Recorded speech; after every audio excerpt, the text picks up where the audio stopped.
ఆంధ్రప్రదేశ్ సార్వత్రిక ఎన్నికలలో కూటమికి ఏపీ ప్రజలు భారీ విజయం అందించారు.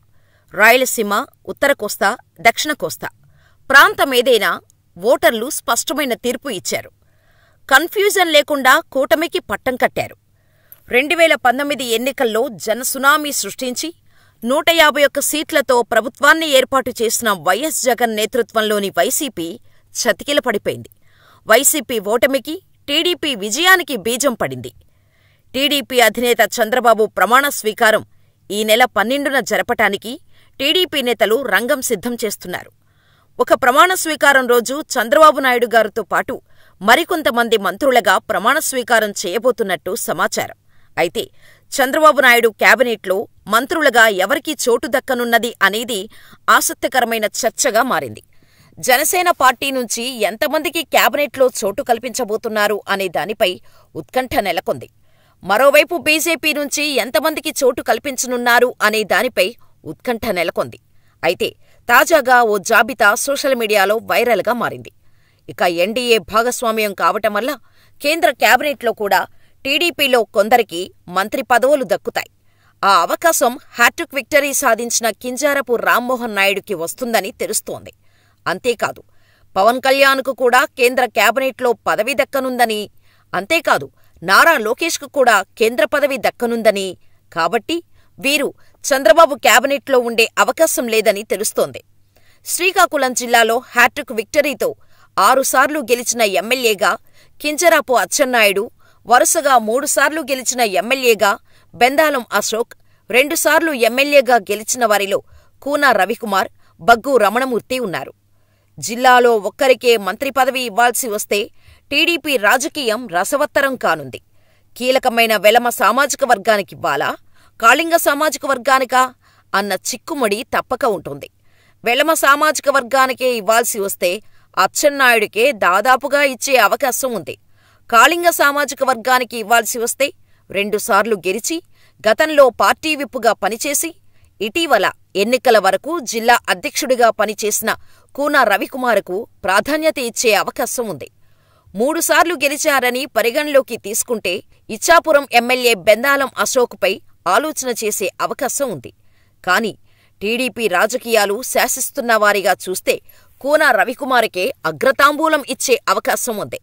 రాష్ట్రవ్యాప్త సమీకరణాల నేపథ్యంలో జిల్లాలో ఒకరికే మంత్రి పదవి ఇవ్వాలని భావిస్తే మాత్రం సామాజిక వర్గ చిచ్చు రేగక తప్పదు. వెలమ సామాజిక వర్గానికి ఇస్తే కాళింగులకు అన్యాయం చేశారని, కాళింగులకు ఇస్తే వెలమలకు, ముఖ్యంగా సీనియర్ అయిన కింజారపు అచ్చెన్నాయుడికి మొండిచేయి చూపారని, అన్యాయం చేశారని ఆ సామాజిక వర్గం అనుకోక తప్పదు. జిల్లాలో ఇద్దరికీ మంత్రి పదవులిస్తే ఆ 2 సామాజిక వర్గాలకు న్యాయం చేసినట్టు అవుతోంది.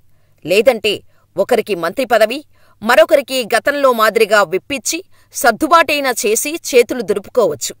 ఈ సమయంలో అటు కాపుల నుంచి, ఇటు గౌతు ఫ్యామిలీ నుంచి కానీ మంత్రి పదవి ఆశించే అవకాశం ఉండదు. జిల్లాలో ఎక్కువగా కాపులున్నప్పటికీ ఇతర జిల్లాల సమీకరణాల నేపథ్యంలో ఈ జిల్లా నుంచి ఎన్నికైన ఏకైక ఎమ్మెల్యేకు అవకాశం వచ్చే ఛాన్స్ లేదు. ఇక గౌతు ఫ్యామిలీని తీసుకుంటే తొలిసారిగా ఎన్నికైన ఎమ్మెల్యేగా శిరీషకు నచ్చచెప్పి సమర్థించుకోవటానికి అవకాశం ఉంది. గుంటూరు జిల్లా నుంచి నారా లోకేష్, ధూళిపాళ్ల నారేంద్ర, ప్రత్తిపాట పుల్లారావు, కన్నా లక్ష్మీనారాయణ, నక్కా ఆనందబాబు పేర్లు పరిశీలనలో ఉన్నట్టు తెలుస్తోంది. అయితే గతంలో నరేంద్ర మినహా మిగతా వారందరూ మంత్రులుగా చేసిన అనుభవం ఉంది. అయితే వీరందరికీ అవకాశమిస్తారా లేదా అనేది మాత్రం చూడాలి. అయితే గతంలో చంద్రబాబు క్యాబినెట్లో మంత్రులుగా చేసిన వారిలో చిలకలూరిపేట నియోజకవర్గం నుంచి ప్రత్తిపాటి పుల్లారావు ఒకరు.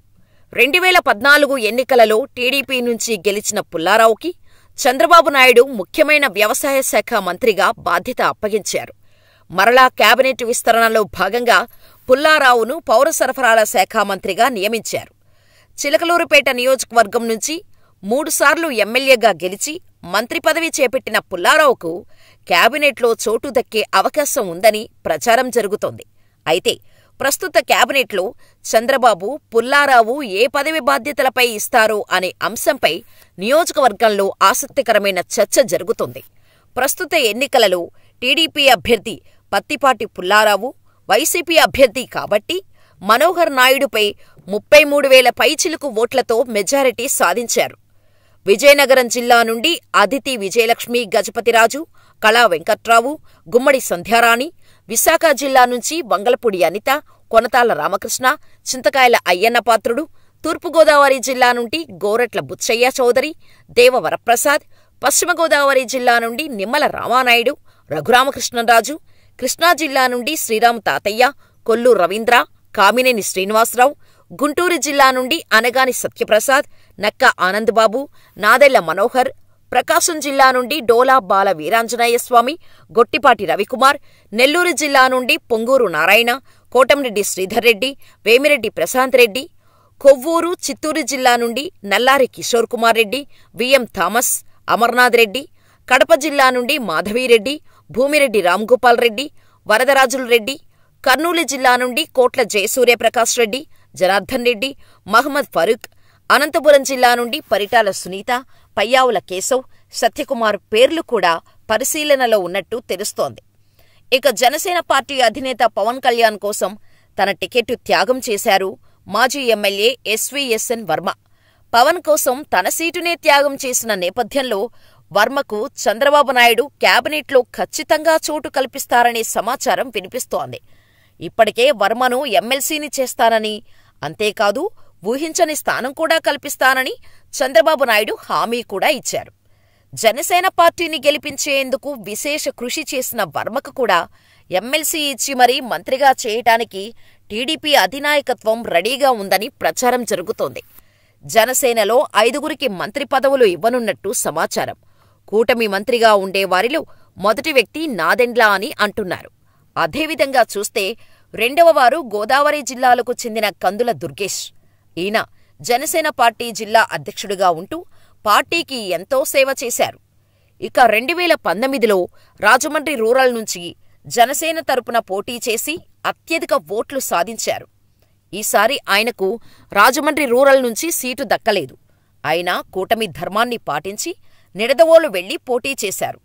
బలమైన సామాజిక వర్గం నేపథ్యంతో పాటు ఆయన పార్టీ పట్ల చూపించిన విధేయత అన్నీ కలిసి ఆయనకు జనసేన నుంచి కూటమి తరపున మంత్రి పదవి దక్కేలా చేస్తాయని అంటున్నారు.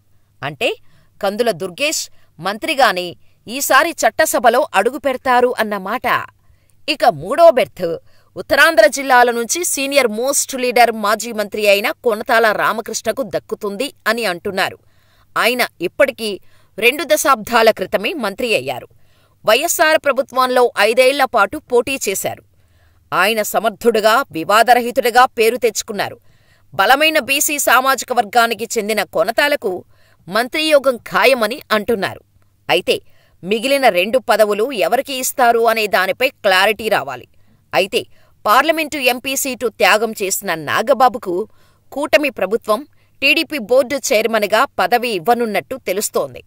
ఈ విషయమై పవన్ కళ్యాణ్ చంద్రబాబును డిమాండ్ చేస్తున్నట్టు పార్టీ వర్గాల్లో టాక్ వినిపిస్తోంది. జనసేనాని రాజ్యసభ స్థానాలు, నామినేటెడ్ పోస్టులపైన ఫోకస్ చేస్తున్నట్టు తెలుస్తోంది. విజయవాడ దుర్గమ్మ గుడి చైర్మన్ పోస్టుకు జనసేన నేత బాడితె శంకర్ను సుజన, చిన్ని సిఫార్సు చేయనున్నారు. 10 ఏళ్లుగా జనసేనను నమ్ముకున్న వారందరికీ న్యాయం చేసే దిశగా అడుగులు వేస్తున్నారు పవన్. స్థానిక సంస్థల్లోనూ పార్టీ శ్రేణులకు ప్రాధాన్యం కల్పించనున్నారు.